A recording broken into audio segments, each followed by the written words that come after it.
tram is such an iconic symbol of Calcutta.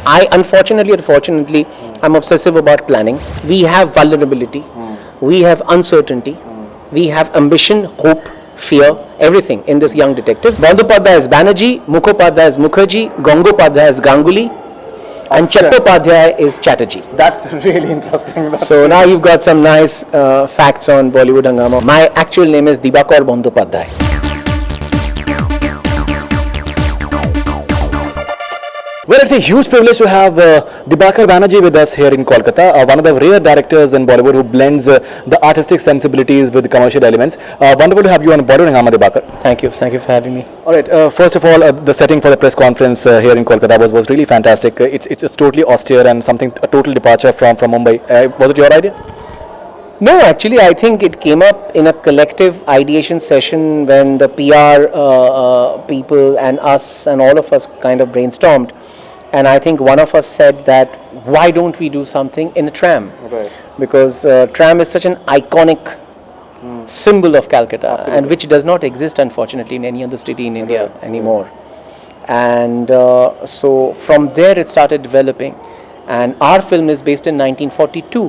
Right. Probably Calcutta at its peak, economically, financially, culturally, in terms of the way it looks, in terms of the population it has, everything. Right. So we just wanted to catch that spirit for a while and kind of energize us. So I saw, we took a tram ride with the journalists and they were so happy because they were also very happy getting out of that usual junket and taking a tram ride with us and then here in this lovely building.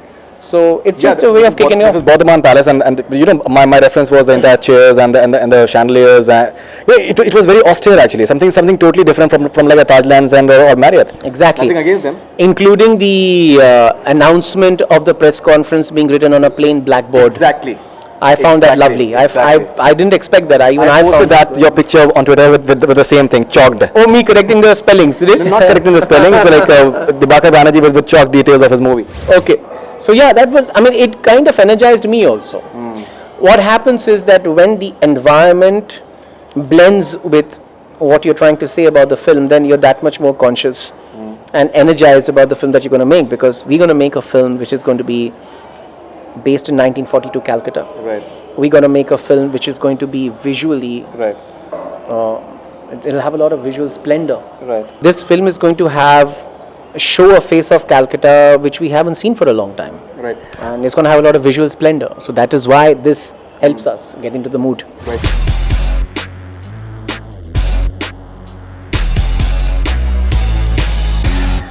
This is July right now, and apparently you're starting the movie in January, and you're releasing it on 12th December 2014. Why such a major time span for just pre-production and all that? It's not major. It's very little. It's very little for a film of this size.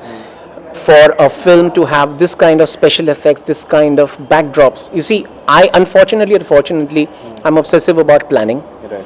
and I would rather do something well than do something hurriedly and not do it. Right. We have to do a lot of research on locations, on sets. We are erecting a huge exterior set. We are doing interior sets. We are dressing up locations in Calcutta to make it look like 1942, and we are planning a lot of visual effects which have to tie in seamlessly with the sets and what we build. Right. So unless and until it's planned and seamlessly worked in together, we will screw up. And then the whole effect will be gone. So it'll take a lot of planning to get to shoot. It'll take a long time to get the shoot done, and it'll take a long time to finish and the post-production. Right. And unless and until you give this film that rigor, it won't come out right.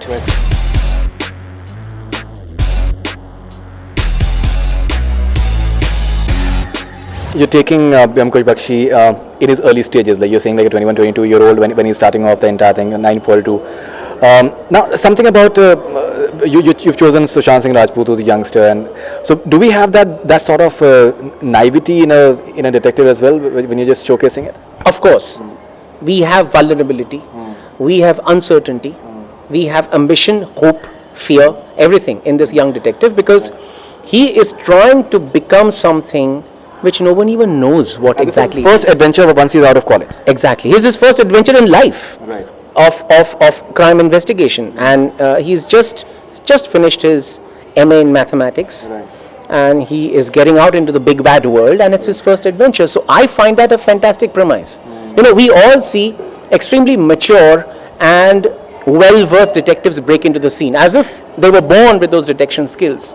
But I'm interested in the making of man, making of the detective. So it's Byomkesh Begins. For me, it's Byomkesh Begins. It's the origin.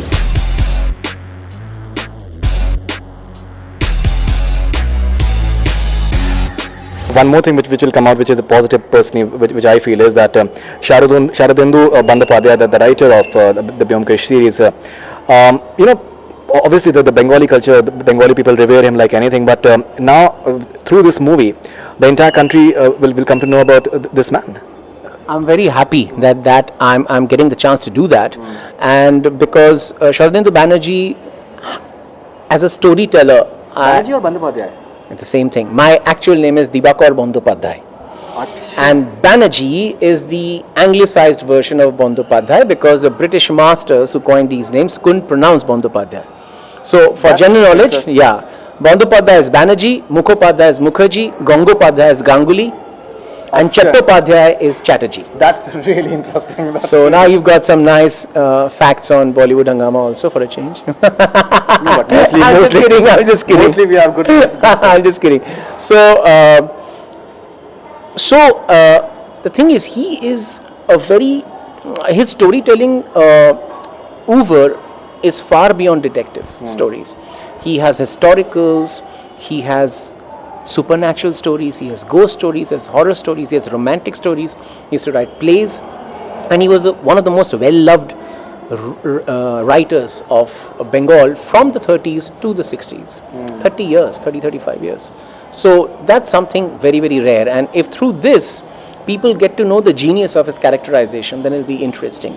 But, and what's more, what will happen is that this Byomkesh will be different from all the Byomkeshes that have happened before, because it will kind of reboot the character, it will reinvent or reinterpret the origins of Byomkesh. And though it's set in 1942, it's still a very youthful and contemporary film because it's for today's audience, it's for the audience of today's cinema, the young audience.